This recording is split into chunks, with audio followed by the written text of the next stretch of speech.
Hi, this is Mike Gast. In this screencast video, I'm going to be discussing how to organize our Google Drive.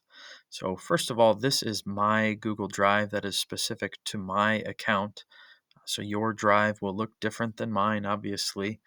If you're not sure how to get to Drive, you can actually go through Google and hit the Google Apps icon, which should bring you right there. Will be an option after opening that icon. So this will bring me to my drive, which has different folders that are unique to me. We're going to discuss the reasoning for organizing Google Drive and how to do that. So, one of the common mistakes that many of my students have is having a very disorganized Google Drive with a lot of documents, different slides, different sheets that are untitled, which is problematic when students need to find something. So, there are a few different things that we're going to discuss. First of all, what I would suggest doing would be to create a folder specific to your class. So, first thing, go to New folder, which will allow us to create a title. We'll title it Mr. Gast's History Class. So that will create a new folder in your Google Drive. If we open that, there's nothing in there because we haven't created anything. So as we are beginning new units or new assignments, we can add different things to this folder that is specific to our class. So I have a class that is beginning the French Revolution this week. So we can create a folder within this class and title it French Revolution.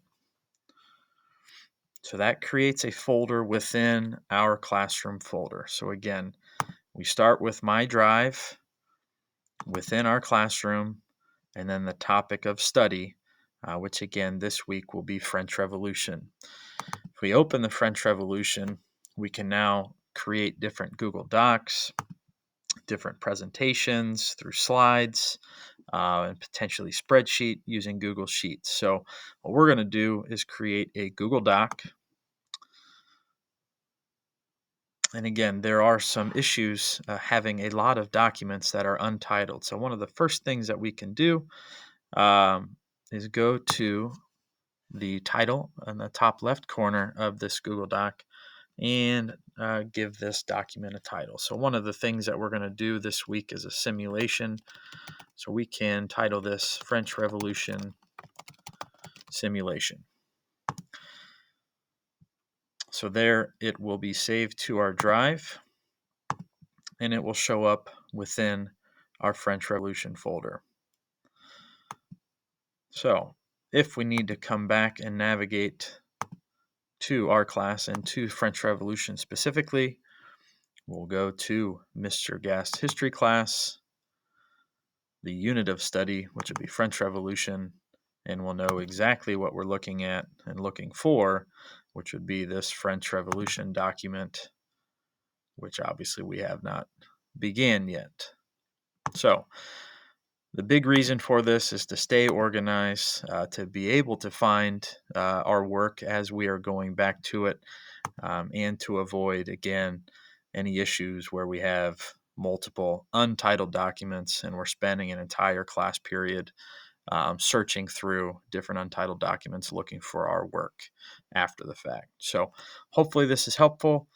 We can use this to be better organized moving forward.